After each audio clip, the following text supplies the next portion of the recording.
आप लोगों ने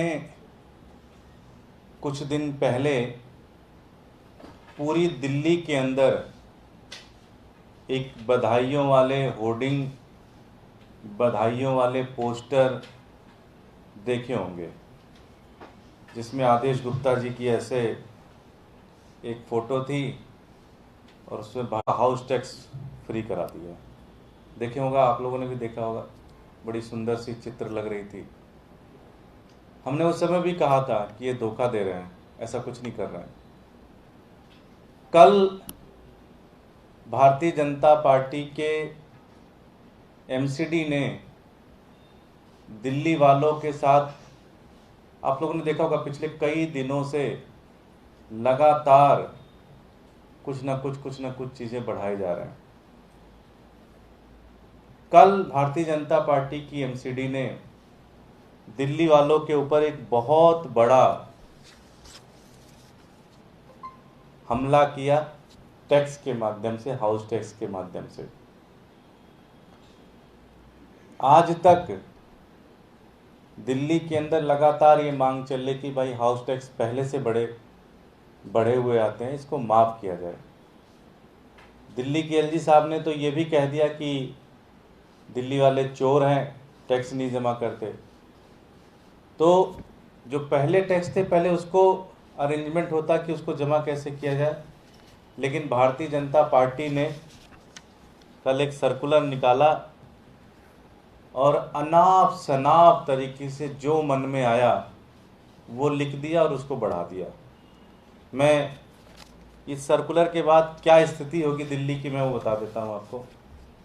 जितनी इंडस्ट्रीज़ हैं, चाहे वो स्मॉल मीडियम इंटरप्राइजेज हैं, चाहे वो बड़ी इंडस्ट्रीज़ हैं, उनका हाउस टैक्स 2 गुना हो जाएगा। अब जितनी भी इंस्टीट्यूशंस हैं, उनका हाउस टैक्स 2 गुना।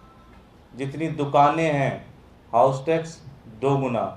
मार्केट के अंदर जो दुकानें हैं, उनका हाउस टैक्स 2 गुना। स्कूल का हाउस टैक्स 2 गुना। कॉलेज का हाउस टैक्स 2 गुना। हॉस्पिटल का हाउस टैक्स 2 गुना। नर्सिंग होम 2 गुना। मॉल 2 गुना। बैंकेट हॉल 2 गुना। क्लब्स 2 गुना। गोडाउन 2 गुना। वेयर हाउसेज 2 गुना। साथ ही साथ जो रेंटेड प्रॉपर्टी, अगर आप किसी को रेंट देते हो, मान लीजिए अपने घर में आपने किसी को, एक व्यक्ति को एक कमरा किराए पे दे दिया, तो 2 गुना। अगर आपकी ज़मीन खाली है तो उसका हाउस टैक्स 2 गुना। और सबसे खास बात ये होती थी कि कुछ जो लोग ईमानदारी से काम करते थे, जो लोग समय पर हाउस टैक्स जमा करते थे, उनको रिबेट मिलता था। कहा जाता था कि आप अगर हाउस टैक्स टाइम पे जमा कर देंगे तो आपका 15% छूट मिलेगा। उसको कम करके 10% कर दिया। साथ ही साथ जो हाउसिंग सोसाइटीज़ थी, उनको छूट मिलती थी, उसको 20% से कम करके 10% कर दिया। और सबसे बड़ी बात, इतना टैक्स बढ़ाने के बाद इनका मन नहीं भरा, 1% एजुकेशन सेस भी लगा दिया। बोला कि अब हर चीज़ पे 1% एजुकेशन सेस भी आप दोगे। तो मैं आदेश गुप्ता जी से पूछना चाहता हूँ कि दिल्ली वालों ने क्या गलती कर दी है? ऐसा इतनी नफरत क्यों है दिल्ली वालों से? इतनी ज़्यादा आपको घृणा क्यों हो गई है दिल्ली वालों से? मैं भारतीय जनता पार्टी के नेताओं से पूछना चाहता हूँ, मैं दिल्ली के एलजी साहब से पूछना चाहता हूँ, इतनी नफरत क्यों है आपको दिल्ली वालों से?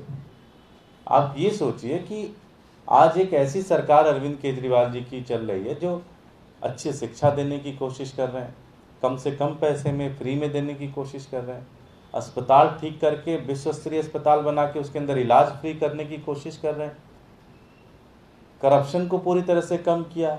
और वहीं आप हाउस टैक्स आपने डबल कर दिया। पूरी दिल्ली के अंदर इससे त्राही त्राही मच जाएगी। दिल्ली के लोग पहले से बहुत परेशान हैं, इतनी महंगाई चल रही है, आज हर चीज़ इतनी ज़्यादा महंगी हो चुकी है, और उसके ऊपर अगर आपने हाउस टैक्स बढ़ा दिया, 2 गुना कर दिया, तो ये ठीक नहीं है। आम आदमी पार्टी इस बढ़े हुए हाउस टैक्स का विरोध करती है।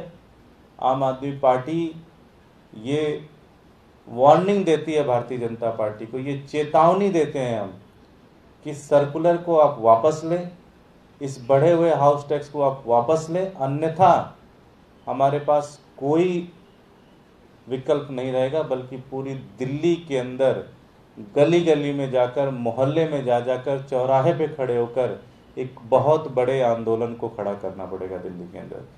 तो मैं भारतीय जनता पार्टी को ये चेतावनी देता हूँ कि ये सर्कुलर जो आप निकाल रहे हैं इसको आप वापस लें। कोई हाउस टैक्स नहीं बढ़ना चाहिए, किसी भी तरह का ट्रेड लाइसेंस नहीं बढ़ना चाहिए, किसी तरह का स्टोरेज लाइसेंस नहीं बढ़ना चाहिए।